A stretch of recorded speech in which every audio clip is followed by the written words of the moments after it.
Hello friends, welcome back சிதர்வாக் channel நண்பர்களே. எனக்கு இந்த வீடியோவில் பார்த்தீங்கன்னு வச்சுக்கோங்களேன், மிக மிக முக்கியமான ஒரு ஜோதிட ஆன்மீக விஷயத்தை தான் இப்போ இந்த வீடியோவில் பார்க்க போகிறோம். செப்டம்பர் மாதம் 17ஆம் தேதி அன்னைக்கு தமிழ் மாதமான புரட்டாசி மாதமானது பிறக்க போகுது. பிறக்கக்கூடிய புரட்டாசி மாதம் ஒவ்வொரு ராசிக்காரங்களுக்கும் தலையெழுத்து மாறும். அப்படி மாறக்கூடிய தலையெழுத்தை அந்தந்த ராசிக்காரங்க தெரிஞ்சு பயனடையணுங்கிறதுக்காக ஒவ்வொரு ராசிக்காரங்களுக்கும் என்ன தலையெழுத்து மாறுங்கிறத ஷேர் பண்ணிகிட்ருக்கேன். அதில் இன்றைக்கி இந்த வீடியோவில் ரிஷப ராசிக்காரங்களுக்கு ஷேர் பண்ண போகிறேன். இந்த வீடியோ ரிஷப ராசிக்காரங்களுக்கு ரொம்ப யூஸ்ஃபுல்லாகவும் ரொம்ப இன்ட்ரெஸ்டாகவும் இருக்கும். ஸோ ரிஷப ராசிக்காரங்க உங்கள் ராசிக்கு என்ன மாதிரியான மாற்றம் ஏற்படும் அப்படிங்கிறத இந்த வீடியோவில் தெரிஞ்சுக்குங்க. அதுக்கு முன்னாடி புரட்டாசி மாதத்துடைய சிறப்புகளையும், புரட்டாசி முதல் நாள் இந்த கதையை படித்தால் செய்த பாவங்கள் அத்தனையும் நீங்கி உங்களுக்கு மோட்சம் கிடைப்பது உறுதி என்று சொல்லப்படுது. அது என்ன கதை அப்படிங்கிறத தான் இப்போ இந்த வீடியோவில் ஷேர் பண்ண போகிறேன். ரிஷபராசிக்காரங்க அனைவரும் இந்த கதையை தெரிஞ்சு இந்த கதையை வரக்கூடிய இந்த நன்னாளில் படிங்க, இல்லை கேளுங்க. கண்டிப்பாக நல்லது நடக்கும். வாங்க அது என்ன கதைங்கிறத பார்க்கலாம். புரட்டாசி மாதம் என்றாலே பெருமாள் வழிபாட்டுக்கு உகந்த மாதம் என்பது எல்லாருக்கும் தெரியும். குறிப்பாக புரட்டாசி மாதம் சனிக்கிழமை வந்தால் சொல்லவே வேண்டாம். எல்லாருடைய வீட்லேயும் தளிகையும் கோவிந்தா கோவிந்தா என்ற நாமமும் நிச்சயமாக உச்சரிக்கும். வருடத்தில் 12 மாதங்கள் இருக்க புரட்டாசி மாதத்தில் மட்டும் பெருமாளுக்கு எதற்காக இத்தனை சிறப்பு பூஜை புனஸ்காரங்கள் என்றைக்காவது நீங்கள் யோசித்து உள்ளீர்களா? இதற்கான வரலாற்று ரீதியான ஒரு கதையை தான் இந்த நன்னாளில் நாம் தெரிஞ்சுக்கொள்ள போகிறோம். முன்பொரு காலத்தில் தொண்டைமான் என்ற மன்னன் வாழ்ந்து வந்தான். அவன் பெரிய பெருமான் பக்தன். தன்னுடைய அரண்மனையில் தங்கத்தால் செய்த பெருமாளை வைத்து அனுதினமும் தங்க புஷ்பத்தால் வெள்ளி புஷ்பத்தால் அர்ச்சனை செய்வது வழக்கம். அன்றாட பூஜித்து பெருமாளை வழிபடுவது மன்னுடைய வழக்கமாக இருந்து வந்தது. வழக்கம் போல ஒரு நாள் காலை எழுந்து மன்னன் சுத்தபத்தமாக குளித்துவிட்டு எப்போது போல் பெருமாள் சிலைக்கு முன்பு அமர்ந்து தாயாராக இருக்கக்கூடிய பூக்களை எடுத்து பூஜை செய்ய தொடங்கினான். ஆனால் மன்னன் எடுத்து போடக்கூடிய தங்க புஷ்பங்களும் வெள்ளி பெருமாளும் வாசனை மிகுந்த மலர்களும் திடீரென களிமண் பூக்களாக மாறியது. மன்னன் புஷ்பத்தை எடுத்து பெருமாள் பாதங்களில் முதல் முறை போடும்போது அந்த பூ களிமண் பூவாக மாறி பெருமாள் பாதங்களில் விழுகிறது. இரண்டாவது முறையும் சோதித்து பார்க்கிறார். இரண்டாவது முறையும் தங்க வெள்ளி பூக்களும் களிமண் பூக்களாகவே மாறுகிறது. இந்த மன்னனுக்கு ஒரே குழப்பம். சரி, என்ன செய்வது? ஆரம்பித்த பூஜையை நிறைவு செய்ய வேண்டும் அல்லவா? பூஜையை அரைகுறை மனதோடு நிறைவு செய்யாமல் முழு மனதோடு பார்த்தீங்கன்னு செய்ய ஆரம்பிச்சிட்டாரு. காலையில் இந்த பூஜையை முடித்த மன்னனுக்கு மனதில் ஏகப்பட்ட குழப்பம். தான் செய்த பூஜையில் ஏதாவது தவறு நடந்திருக்குமா, பெருமாளுக்கு ஏதாவது குறை வைத்திருக்கின்றோமா என்ற ஏகப்பட்ட கேள்விகள் மன்னனுடைய மனதில் எழுகின்றது. அன்றைய நாள் முழுவதும் சரியாகவே செல்லவில்லை. மனக்குழப்பத்தோடு அரைகுறை வேலைகளை செய்து எப்படியோ நாளை கடத்தி விட்டார் மன்னன். இரவு தூங்குறதுக்கு முன்னாடி பெருமாளை வேண்டிக் கொள்கிறார். என்னுடைய பூஜையில் ஏதாவது குறை இருந்தால் என் கனவிலாவது அதை தெரியப்படுத்த வேண்டும் நாராயணா என்று கூறிவிட்டு தூங்க செல்கிறார் மன்னர். தன்னுடைய பக்தனுடைய வேண்டுதல்களுக்கு இணங்க பெருமாளும் மன்னனுடைய கனவுல தோன்றி, உன்னுடைய குழப்பத்திற்கு எல்லாம் விட தெரிய வேண்டும் என்றால் நீ உடனே பீமாவை போய் காண வேண்டும் என்று கூறிவிட்டு பெருமாள் மறந்து விடுறாரு. மன்னனுக்கு உடனே தூக்கமும் கலந்து விட்டது. இந்த பீமா யாராக இருக்கும் என்ற குழப்பம் மன்னனுடைய மனதில் எழுந்தது. மறுநாள் அதிகாலை வேலையிலே எழுந்த மன்னன் தன்னுடைய வேலையாட்கள் அனுப்பி தன்னுடைய நாட்டில் பீமா யார் என்று விசாரித்து பீமையை வாழக்கூடிய இடத்தை கண்டுபிடித்து வருமாறு சொல்லியிருக்கிறாரு. அவங்களும் கண்டுபிடிச்சிருக்கிறாங்க. இந்த பீமா என்பவன் வயது முதிர்ந்த ஒரு குயவன். குயவன் என்றால் மண்பானை செய்வர்கள் அல்லவா, அவர்களதான குயவன் என்று சொல்லுவாங்க. இந்த குயவனுக்கு ஒரு பெருமாள் பக்தன் ஆவான். அதாவது இந்த குயவனும் ஒரு பெருமாள் பக்தன் ஆவான். ஸோ இந்த குயவனும் வாசனை மிகுந்த பூக்களை கொண்டு பெருமாளுக்கு அர்ச்சனை செய்ய முடியாது. மனதார தினந்தோறும் பெருமாள் நினைத்து வழிபாடு செய்பவனும் இந்த குயவன். குயவன் தூரத்தில் நின்று பார்க்கும்போது அந்த குயவன் பானை செய்து கொண்டிருக்கிறான். பானை செய்யும்போது கோவிந்தா கோவிந்தா என்ற நாமத்தை உச்சரித்து கொண்டே வேலை செய்து கொண்டிருக்கிறான். அதே சமயம் பார்த்த அவனுக்கு முன்னால் பார்த்தீங்கன்னு வச்சுங்களேன், பெருமாள் காட்சி தராரு. பெருமாளை பார்த்து அவனுக்கு என்ன செய்வது என்று தெரியாமல் தன் கையில் இருந்த கனிமண்ணால் பூக்களை செய்து பெருமாள் பாதங்களில் போட்டு பெருமாளை வணங்குறான் அந்த குயவன். மன்னனுக்கு ஒன்றுமே புரியவில்லை. கோவில் தட்டி தங்கப்பூக்களால் வெள்ளிப்பூக்களால் அர்ச்சனை செய்த என்னுடைய கண்ணுக்கு பெருமாள் தரிசனம் கொடுக்கவில்லை. ஆனால் சாதாரண குயவன் இவனுக்கு பக்திக்கு பெருமாள் காட்சி தருகிறார் என்றால் அந்த குயவனுடைய பக்தியில் எவ்வளவு உன்னதரம் இருக்குது என்று நினைத்து பெருமிதம் அடைகிறாரு மன்னன். அந்த மன்னனுக்கு அப்போதுதான் புரிந்தது, பக்தி என்பது நாம் இறைவனுக்கு கொடுக்கக்கூடிய பொருட்கள் அல்ல, நம்மளுடைய சுயநலம் இல்லாத உண்மையான மனதோ சுயநலம் இல்லாத வேண்டுதலுமே. உண்மையான பக்திக்காக எடுத்துக்காட்டு என்பதை மன்னன் மனதார உணர்ந்து விட்டார். இப்போது உங்களுக்கு புரிகிறதா? இறை வழிபாட்டுக்கு உண்மையானது மனது தான் முக்கியம்.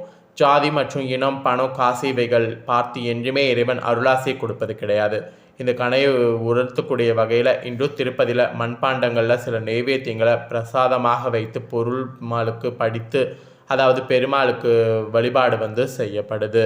ஸோ இவ்வளவு சிறப்புகள் கொண்டிருக்கக்கூடிய இந்த புரட்டாசி மாதத்தில் ஒவ்வொரு ராசிக்காரங்களுக்கும் தலைவிதி மாறும். அதில் ரிஷப ராசிக்காரங்களுக்கு என்ன மாதிரி தலைவிதி மாறும் அப்படிங்கிறத தான் ஷேர் பண்ண போகிறேன். ரிஷப ராசிக்காரங்க 2, 3, 4 பாதம், ரோஹிணி, மிருகசீரிடம் 1, 2 பாதத்தில் பிறந்தவங்க இந்த வீடியோ ஸ்கிப் பண்ணாமல் பாருங்கள். உங்கள் ராசி நட்சத்திரத்துக்கு இந்த கணிப்பு கரெக்டாக பொருந்தும். ஃபஸ்ட்டு உங்கள் ராசிக்கு பக்குவமான அணுகுமுறையால் எதிலும் சாதகமான பலன் பெறுற மாதிரி தான் உங்களுக்கு அமைஞ்சிருக்கு. ரிஷப ராசிக்காரங்களுக்கு இந்த புரட்டாசி மாதம் பணவரவு கூடும், செயல்திறமை அதிகரிக்கும். பணவரவு கூடி செயல்திறனை அதிகரிக்கும் போதே அதை கரெக்டாக யூஸ் பண்ணிக்கணும் என்று எச்சரிக்கையானது விடுக்கப்பட்டிருக்கு. அப்புறம் சூரியனால் நீண்ட நாட்களாக இழுபறியாக இருந்த ஒரு வேலையை செய்து முடிக்கிறதுக்கு உங்களுக்கு ஆற்றல் கிடைக்கும். அரசு தொடர்பான பணிகளில் கூட உங்களுக்கு சாதகமான பலன் வந்து கிடைக்கும். எண்ணிய காரியங்கள் மொத்தத்தில் இந்த புரட்டாசி மாதம் உங்களுக்கு கைகூடக்கூடிய சூழ்நிலை கிரகங்களால் உங்களுக்கு உருவாயிருக்கு. அதுக்கப்புறம் தொழில் வியாபாரத்தில் விரிவாக்கம் செய்வது பற்றிய ஆலோசனையில் ஈடுபட்டிங்கன்னா உங்களால் அந்த ஆலோசனைக்கேற்ப விரிவாக்கம் செய்ய முடியும். தேவையான நிதியுதவி கிடைக்க வாய்ப்பு இருக்குது. தேவையான சரக்குகள் வாங்குறதெல்லாம் நீங்கள் வந்து தாராளமாக பண்ணலாம். தேவையானது அளவுக்கு வாங்கி வியாபாரம் பண்ணிங்கன்னா உங்கள் வியாபாரம் படுஜோராக இருக்கும். அப்புறம் உத்தியோகத்தில் இருப்பவர்களுக்கு பணி சுமை குறைந்து காணப்படும். நிலுவையில் இருந்த பணம்லாம் வந்து உங்களுக்கு கிடைக்கும். ஸோ நிலுவையில் இருக்கக்கூடிய படம் கிடைக்கும் போது அந்த படத்தை கரெக்டாக பார்த்தீங்கன்னு வச்சுக்கோங்களேன், ஹேண்டில் பண்ணுங்கள். ஸோ உத்தியோக ரீதியாகவும் சரி, தொழில் வியாபார ரீதியாகவும் சரி உங்களுக்கு அதிர்ஷ்டம் என்று தான் புரட்டாசி மாதம் சொல்லப்பட்டிருக்கு. அப்புறம் குடும்ப ரீதியாக பார்க்கும்போது குடும்பத்தில் இருப்பவர்களுக்கு தேவையானவற்றை செய்து கொடுத்து அவர்களது நன்மதிப்பை உங்களால் பெற முடியும். ஆன்மீகத்தில் நாட்டம் உங்களுக்கு அதிகரிக்கும். வாழ்க்கை துணையுடைய ஆதரவு எதிலும் ஈடுபட்டிங்கன்னா வெற்றி உங்களால் பெற முடியும். கணவன் மனைவிக்கிடையே நெருக்கம் அதிகரிக்கும். மொத்தத்தில் ஒரு அதிர்ஷ்டகரமான மாதமாக குடும்ப ரீதியாக உங்களுக்கு அமையும். அப்புறம் பெண்களுக்கு இழுபறியாக இருந்த காரியெல்லாம் வந்து சாதகமாக நடந்து முடியும். வரவேண்டிய பணம் எல்லாம் கைக்கு வந்து சேரும். செயல்திறமையானது அதிகரிக்கும். மாணவர்களுக்கு கல்வியில் பார்த்தீங்கன்னு வச்சுங்களேன், திறமையானது அதிகரிக்கும். விளையாட்டுகளில் ஆர்வம் உண்டாகும். ஆசிரியருடைய ஆதரவு கிடைக்கும். இப்படி மாணவர்களுக்கு கூட இந்த புரட்டாசி மாதம் அதிர்ஷ்டமாக அமையும். கலைத்துறையில் இருக்கிறவங்களுக்கு ரொம்ப பயங்கரமாக மாற்றம் ஏற்படும். கலைத்துறையில் இருக்கிறவங்களுக்கு இதுவரைக்கும் உங்களுக்கு கிடைக்காத அங்கீகாரம்லாம் இனி கிடைக்க போகுது. கிடைக்கக்கூடிய எல்லா அங்கீகாரத்தையும் கரெக்டாக யூஸ் பண்ணிக்கோங்க. பெயரும் புகழும் உங்களுக்கு நிறைய கிடைக்க போகுது. அந்த பெயரும் புகழுமால் நீங்கள் ஒரு உச்சத்துக்கு போக வாய்ப்பு இருக்குது. அதனால் நீங்கள் உங்களுடைய ஹார்ட் ஒர்க்கை மட்டும் உங்கள் கலைத்துறையில் போடாமல் இருக்காதீங்க. எந்த அளவுக்கு ஹார்ட் ஒர்க் போடுறீங்களோ அந்த அளவுக்கு உங்களுக்கு நன்மை உண்டாகும். அப்புறம் அரசியல் துறையில் இருக்கிறவங்களுக்கு இது வந்து கொஞ்சம் ஜாக்கிரதையாக இருக்கணும் என்று சொல்லப்பட்டிருக்கு.